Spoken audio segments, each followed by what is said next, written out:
those out there who believe that they can't draw or create art. This isn't true.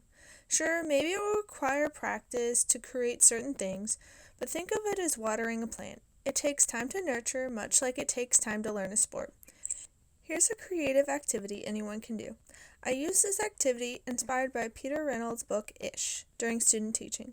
This book follows a boy named Raymond. Raymond loved to draw always, anytime, any place. One day, his older brother sees Raymond drawing, laughing and remarking, "What is that?" This wreaks havoc on Raymond's confidence, and he then struggles to no avail to make his drawings look right. Time and time again, he crumbles his drawings, unsatisfied with his abilities. Just as Raymond decides to give up on drawing, his younger sister Marisol snatches up the crumbled drawing and runs to her room. Raymond was about to yell at his sister when he realizes that her walls exhibit all of his crumpled drawings. Marisol shows Raymond her favorite drawing, but Raymond mutters to himself that it was supposed to be a vase, but it doesn't look like one. Marisol provides a new perspective, exclaiming that it looks vase-ish. This prompts Raymond to see all of his drawings in a new light, realizing they all look ish. This reignites his passion, and he is able to create without worry or hesitation. Like Raymond, we don't need to over-criticize our creations or criticize them at all. Anyone can create ish art. Don't lose your confidence and find your voice. There are things only you can do. The first thing to do to create ish art is to figure out what you want to draw. You can literally draw anything, and the key here is to remember that it doesn't have to be perfect. We're going for ish art. So don't stress, don't worry, just let it flow and do what comes naturally. If you want to look at a reference, you can, but you don't have to. You can start drawing out in pencil like I did, or you can go straight for the Sharpie, whatever suits you. You can go fast, you can go slow. Just do what feels right and just allow your art to be ish. Don't go for the perfection, because really, is there ever true perfection? There's always a way you could be like, well, I could have done that better, or could have been better this way. So don't worry like that. Just go for ish art. Let it be, and be okay with where you're at, because we're all striving to get better day by day.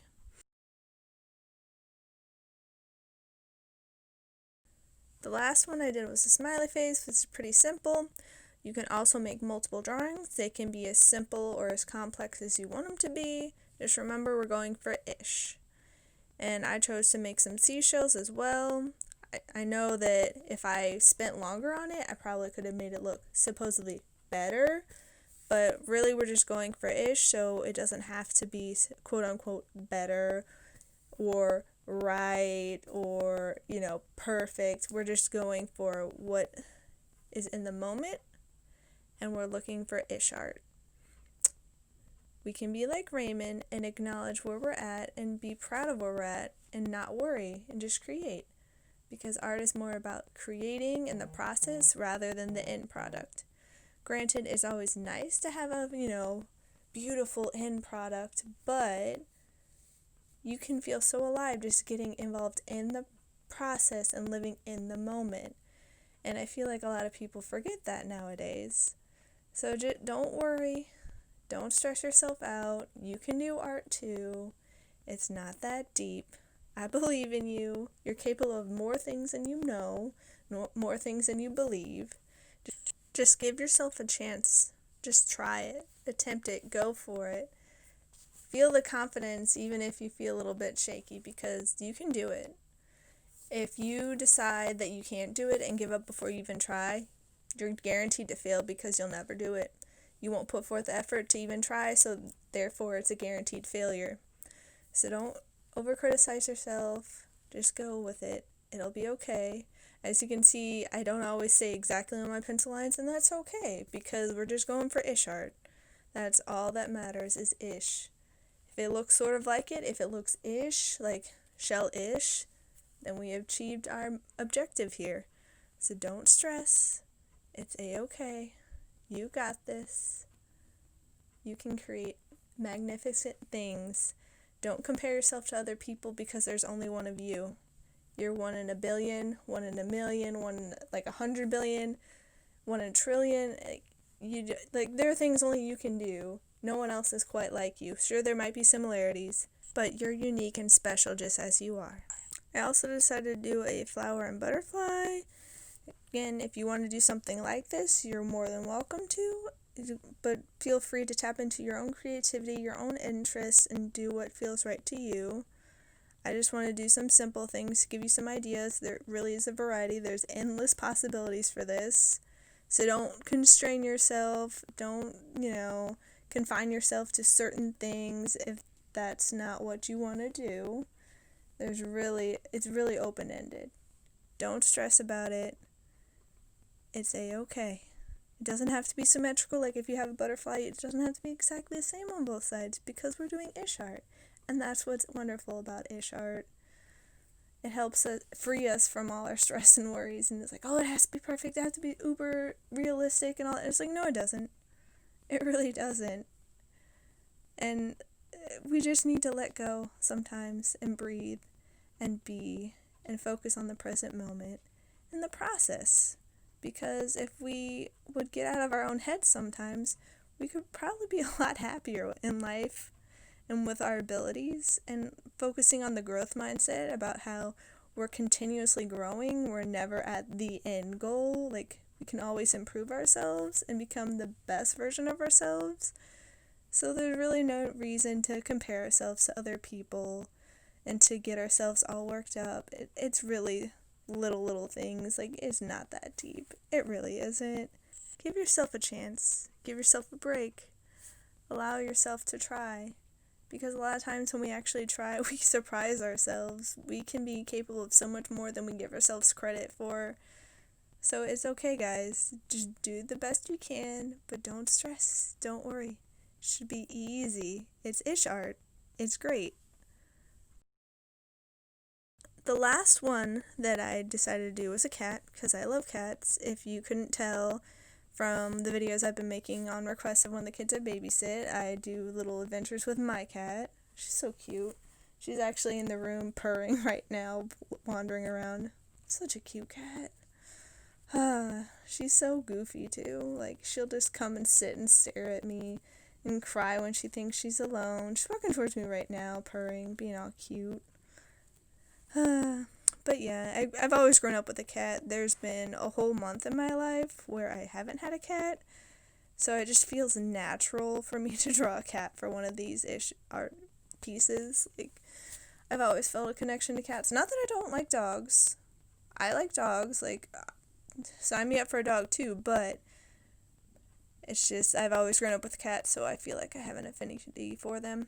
But really, you can draw a dog if you want. You can draw a rabbit. You can draw whatever animal you want. You don't have to draw an animal. It could be a robot, a car, anything. It could be related to sports.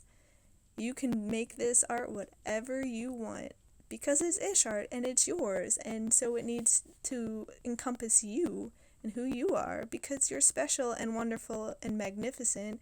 And don't sell yourself short for a minute because there are things, like I've said before, that only you can do. So give yourself the chance and opportunity to actually do it. Don't, cut yourself off right before you even start, because your life is going to be amazing if you give yourself the chance. Don't sell yourself short. Go for it. Take that chance. Take that supposed risk. Like, it might just be the best thing you've ever done. So believe in yourself. You got this. It's ish art. We're awesome. So the next thing to do, like in the book Ish, is to crumple up your drawing.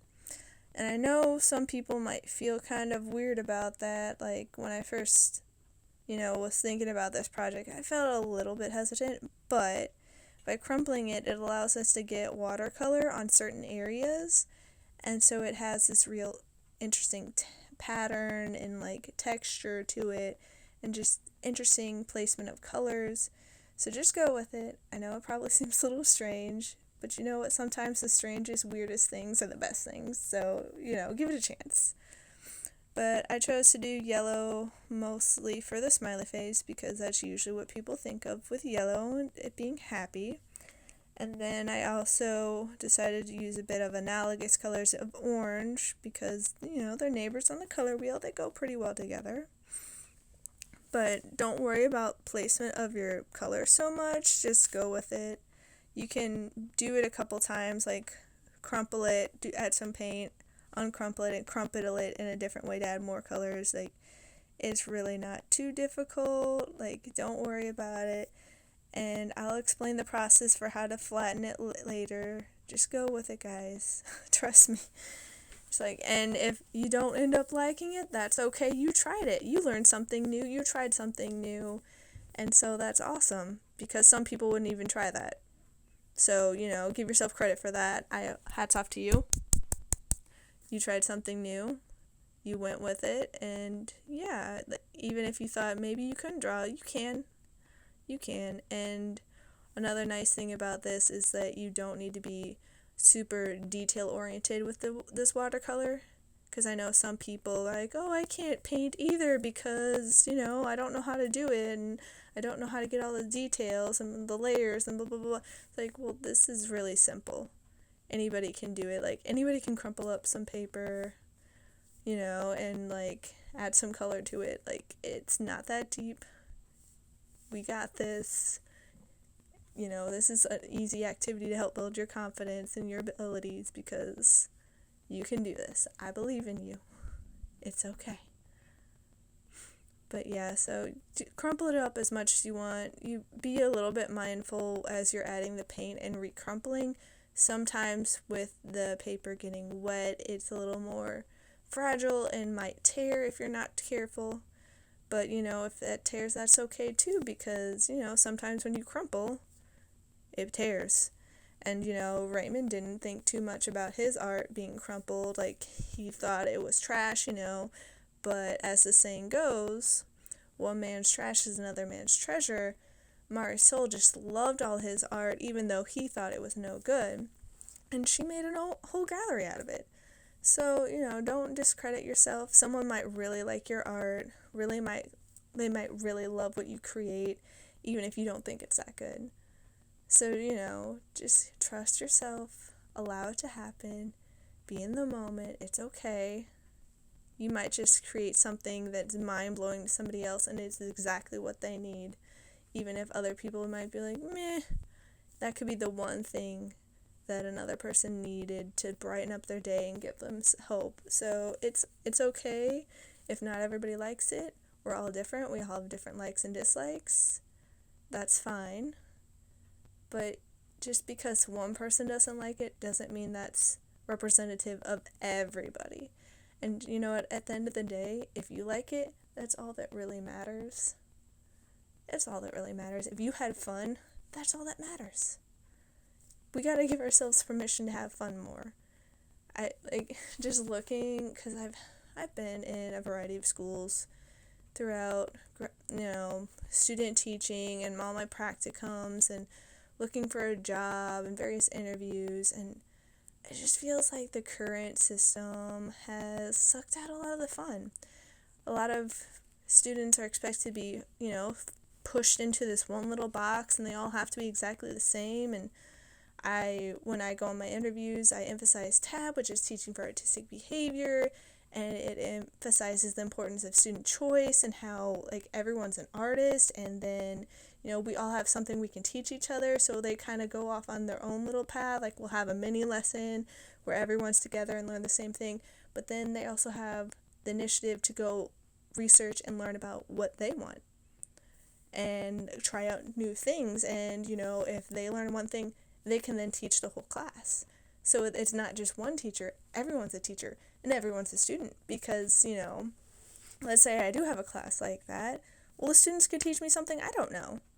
Granted, I have a lot more experience in certain things than them, since I've had more education and schooling, but they might do something at home that I have never tried before or never heard of, and then they can teach me. And that's one thing that I think is important to remember, is that everyone's can learn still. No one's learned everything that there is in the whole entire world. Nobody.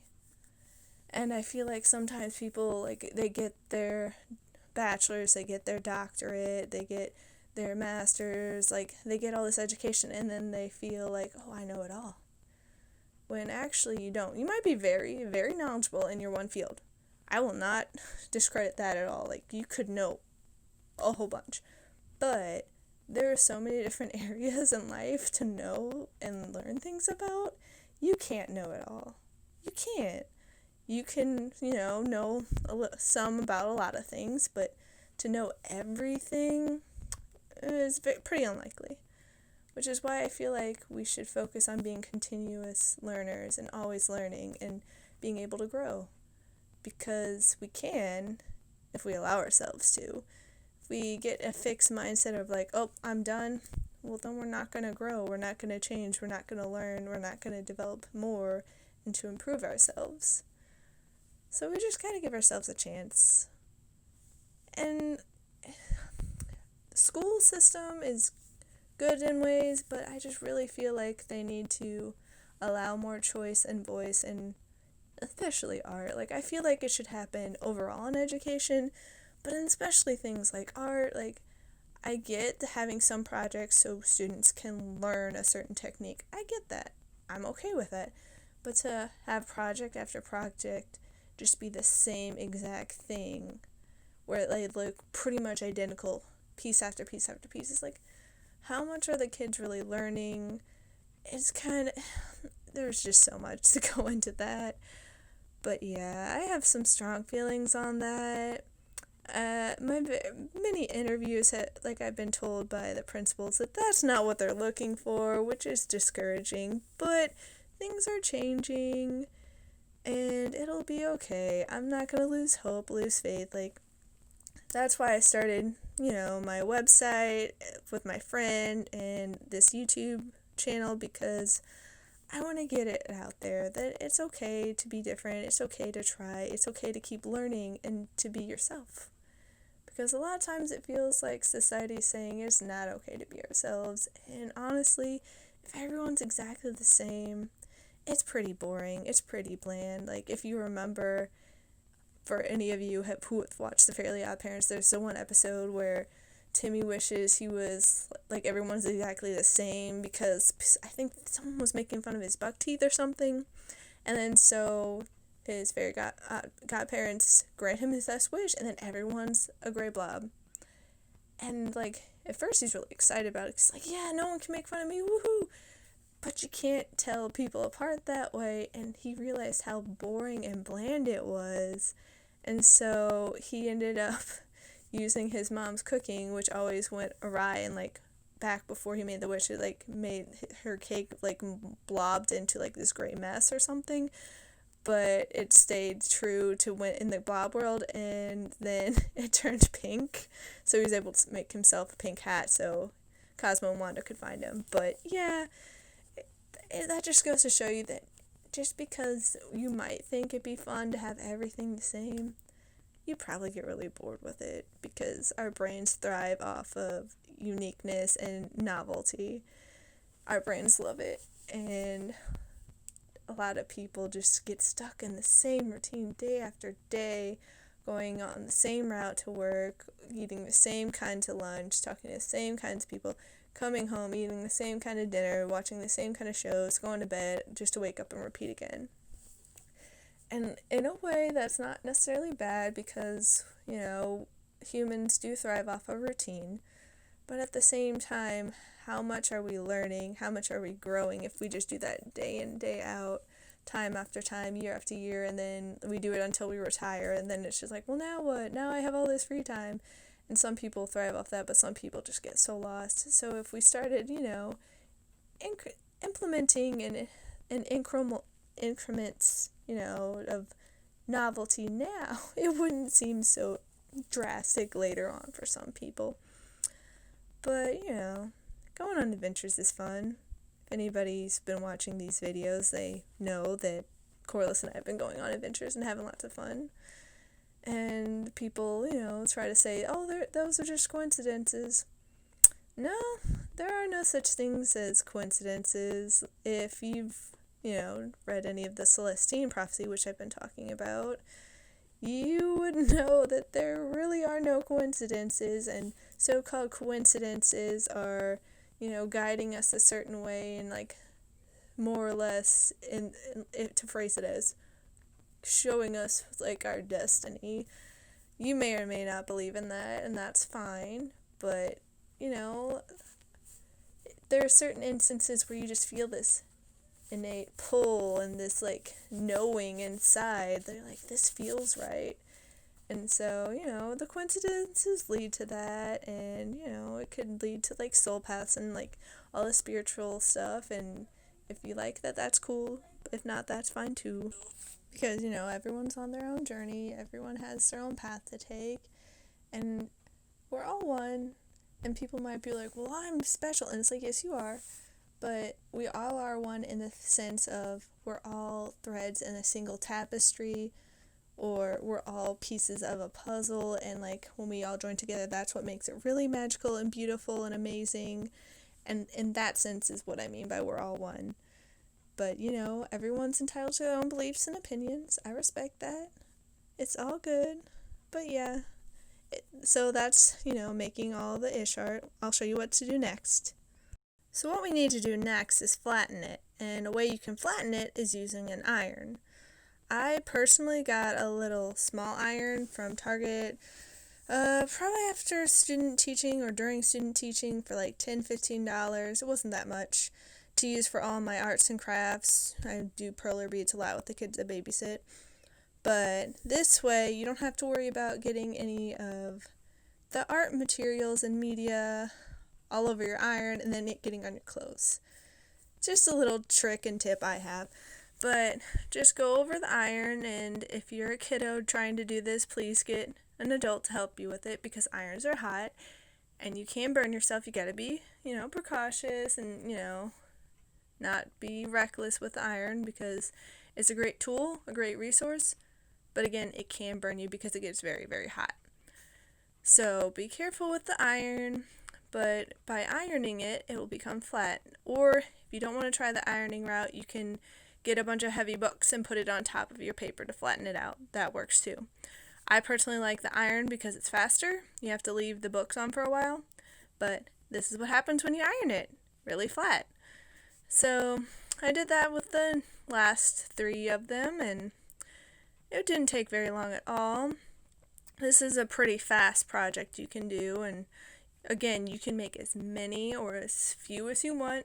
You can be as elaborate or simple as you want. It can be whatever you want. It's really a individualized project where you can make it whatever you want. I love all the choice involved, because technically when we did this in the classroom for student teaching, everyone's looked the same, but it didn't, because they got to choose what they drew. They got to use their own voice. They got to pick the colors. So it was the same, but not. That's a lot of things that I tried to do when I was student teaching, because it just leaves the kids more interested in the process, and they're more invested and energized in it, and they feel like their voice and who they are matters. So yeah, it's pretty simple. Doesn't take that long to flatten it out with an iron, and you get to see stuff like that. So yeah, if you make lots of them, obviously there's going to be more ironing involved. It took me about a minute per piece to iron out, but yeah, it's pretty simple, pretty fun. It's definitely a confidence booster, especially for those who have been basically conditioned by society and those around them to think that they can't do things. You really can. And you can, if you're with young kids, you can even introduce the book-ish. I just use inserts from the book. There's more pages and it's longer than what I used in this video, but it's definitely a great book to show young kids, and they can do it too. They can easily do a smiley face. It's not that hard, and it definitely helps them feel like they can accomplish things and be successful, because they can. It's just we get so caught up in competitions and trying to outdo one another that we can't see our gifts and our talents and our assets for what they are and let them shine, because we're too busy trying to be like, oh, well, they can do this blah blah blah better than me. Oh, this person can do the blah blah blah better than me. Oh, they have this and I don't.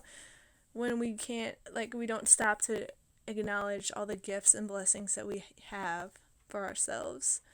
So it's just nice to be able to have simple projects like these that can boost confidence and help kids and adults, whoever, to recognize their own talents and abilities and recognize that they too can make art. Because anybody can. They really can. It's just people get caught up in the belief that they can't. And then they give up before they try, and it's a self-fulfilling prophecy because they believe they can't, so then they can't, and then, yeah, it's just no good. But I hope you like the project. I think it's a lot of fun, and it's a great confidence booster. And thanks for watching. It's really fun. Bye!